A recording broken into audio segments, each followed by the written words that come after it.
the Union government has warned Edtech companies against unfair trade practices and misleading advertisements. Now the Union government is training its guns on Edtech over what it calls unfair trade practices, including misleading advertisements.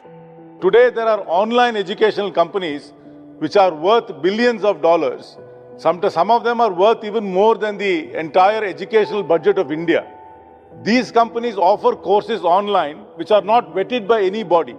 Nobody knows the content of these courses. Nobody knows the quality of these courses. Nobody knows the caliber of these courses. These companies now are engaging in predatory marketing practices where they prey upon the aspirational poorer people who want to give their children a better education, who want to supplement their education which they are not getting in government schools. They force them to buy courses and they auto-debit their accounts. Hello and welcome to All Indians Matter. I am Ashraf Engineer. India's educational technology or Edtech sector has been in the news for all the wrong reasons. When it exploded onto the scene in the wake of the COVID-19 pandemic and subsequent lockdowns, it was hailed as a sunrise sector, the shining star of India's red-hot startup economy. But the boat has been rocked with the return of offline classes and a torrent of complaints about service quality, misleading marketing, lack of transparency and outright cheating. To top it all, the sector has been laying off staff by the thousands. What's wrong with Indian Edtech and how can it be set right? All Indians Matter. How often have you heard of or seen on social media stories about young people signing up for online courses offered by Edtech firms, then realizing they've been had? Missing teachers, substandard course quality and hazy deliverables are only some of the complaints.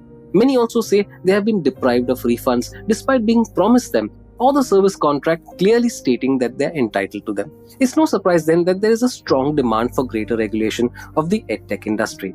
So far, there has been little by way of regulation, with Edtech companies free to offer any courses they like, do what they wish with consumer data, and market their products as they see fit. The government responded by issuing an advisory asking citizens to be cautious before signing up for online courses. Under pressure, Edtech companies came together to form a self-regulatory body, the Indian Edtech Consortium or IEC. Government officials ticked off Edtech firms and the IEC for not conforming to market guidelines and threatened stringent regulations if unfair trade practices continued. The matter got the attention of lawmakers too. Karti Chidambaram, an MP, was vocal about the problems with Edtech. He pointed out that children's future was at stake and therefore government monitoring of the industry was needed.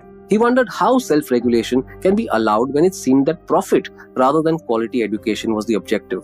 Chidambaram pointed out that traditional schools and colleges have to seek various permissions before beginning operations, but Edtech firms simply have to flip a switch to get started. The IEC on its part identified sales practices, content quality and teacher effectiveness as the key problems. However, there may be a larger issue in play. A Human Rights Watch report last year claimed that several Edtech apps put children's privacy at risk by capturing their data. There were concerns that the apps were tracking student behavior as well as their parents' financial and personal data. Angry users haven't held back, voicing their complaints on social media. Many parents have claimed that Edtech salespersons know their personal details and reveal them while making their pitch. From media reports, Edtech was the third most funded sector in 2021 in India after e-commerce and fintech. While it seemed like a golden run then, the businesses came under pressure as brick-and-mortar schools and other institutions reopened. As the global economy slows due to various factors such as inflation and the Russia-Ukraine conflict, funding has only gotten tougher. This has necessitated cost-cutting measures in the form of layoffs, and these have been effected in the thousands across the country. What's more, the financials of Edtech services have raised an alarm. It started off as a funding avalanche, and skyrocketing valuations and the potential for return on investment was exciting. From being providers of supplemental education, Edtech companies began to be seen as primary educational platforms, but that proved to be an overestimation. The news of funding has been replaced by a sea of balance sheets awash in red ink. What we are seeing now is mounting disillusionment and eroding customer interest. This had an effect on business, and soon Edtech firms went on a sacking spree. This sequence of events shows, of course, the limitations of online education, and it draws attention also to the state of formal education in India. It underscores the futility of funding frenzies chasing the flavor of the month. How many billions of dollars have the Edtech firms burnt through? And how many livelihoods have they wiped out through layoffs?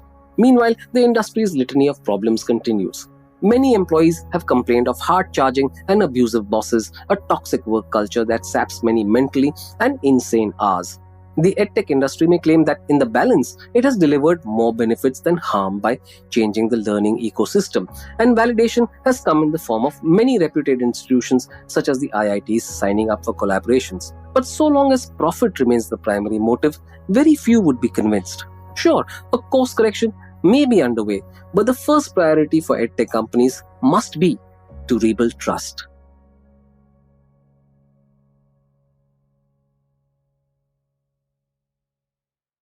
Thank you all for listening. Please visit allindiansmatter.in, that's ALLINDIANSMATTER.in for more columns and audio podcasts. You can follow me on Twitter at Ashraf Engineer, that's ASHRAFENGINER, and All Indians Count, that's ALLINDIANSCOUNT.